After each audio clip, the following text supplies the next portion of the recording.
Do you use ChatGPT to write business emails? Well, I'm sure you do, as you should be, actually, right? But are you always sure it gives you the best options? Can you judge? You should be able to evaluate the ChatGPT suggestion, edit it before you actually hit the send button. I'm Anna Gandrabura, your English and effective communication coach. Today, I'm actually your email writing coach, and I'm going to share with you two tips that will help you sound more polite and professional when writing emails or messages in business. But before I share those valuable tips, I want to make sure you have subscribed to my channel because I don't want you to miss another useful lesson. If you have any questions, leave them in the comments because I love talking to my audience and I will be super happy to answer your questions. So, the first tip for being a better email writer is to consider the length of your email. How long or how short is your message? Time is always of the essence in business communication, and wasting other people's time is considered rude, of course, and unprofessional. That is why you need to keep this in mind when you draft your messages and you draft your emails. Avoid creating messages that look like a wall of text, which can take your recipient a long time to get through. On the other hand, you don't want your message to be super brief, super short. So, how do you actually strike a balance between saying too much and too little? Here are a few tips to follow. Actually, two tips to follow here. First, use the fact, story, tell approach when communicating important information in your messages. Start with the most important statement or a value proposition, for example, to grab people's attention at the very beginning. And then you can add context to support your previous statement, right? And then you finish with a specific call to action or question about the next steps. Here's an example. Let's take a look at this example. I propose prioritizing the soft delete feature in the next sprint. Now, this is a fact, right? Right away in the first line, we give a fact. Then we say, this means fewer bugs for users and more time for us to concentrate on improving product performance. Now, more information, more context. This is a story. And finally, we wrap it up with the tell, with the call to action. I will go ahead and create a ticket for it. If you have any questions, let me know. You see, it's easier. Just 3 lines, 3 sentences in the following order: fact, story, and tell. Now, let's take a look at useful language in this message. I propose prioritizing. I propose doing something. Now, the word propose is a tricky word. You know that in English there are verbs that are either followed by infinitive or a gerund. In this example, we see a gerund. I propose prioritizing, ing ending. Now, the word prioritize is tricky because prioritize can be followed by either an infinitive or a gerund. But how do we know? Well, there is actually a slight difference because when you say I propose to do something, it means you are going to be the subject for to do. So when I say I propose to do, it means that I propose that I will do something or I'm going to do something. But when you say I propose prioritizing, I propose doing something, it actually doesn't mean that you are going to do it.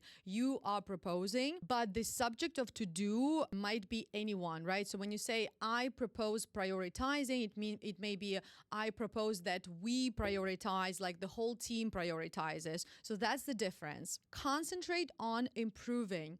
Concentrate on improving. Improving is a gerund, and the reason why we need to use gerund is because we always use gerund after prepositions. Concentrate on doing something. Remember, use gerund after prepositions. On, in, for, after, before, you name it. Pretty much any preposition.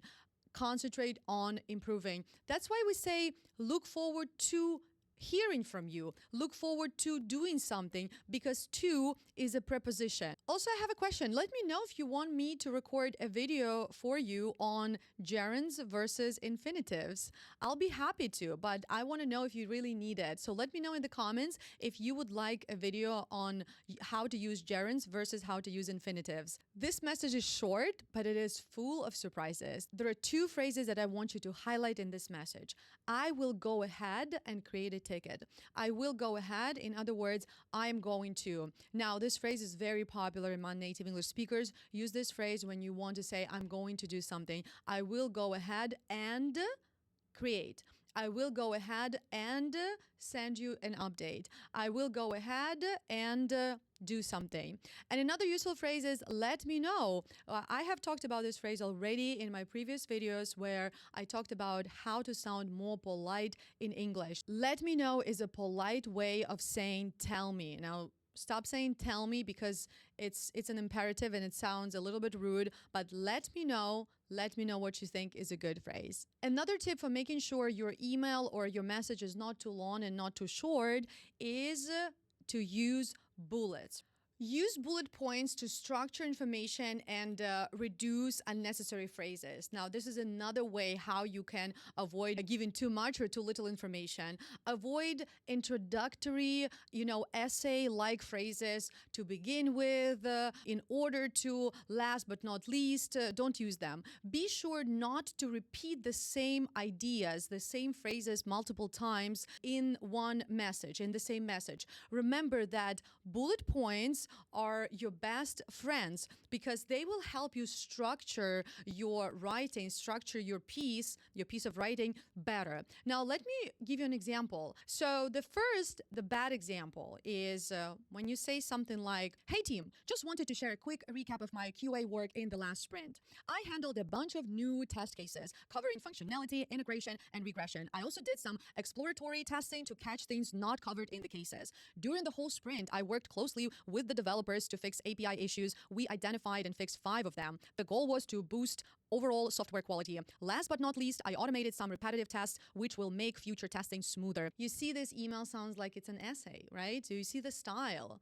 I mean, it's great. It's written very well, but it is unnecessary for business context because it's going to waste a lot of people's time, right? Because in order to read it and comprehend it, I'm going to spend more time than if I change this email and write it with bullets, right? With bullet points. And if we use bullet points, this is what we're gonna have. Hi team, here are my updates for the last sprint. Executed a wide array of test cases covering functionality, integration, and regression testing. Conducted exploratory testing to uncover potential issues not covered in the test cases.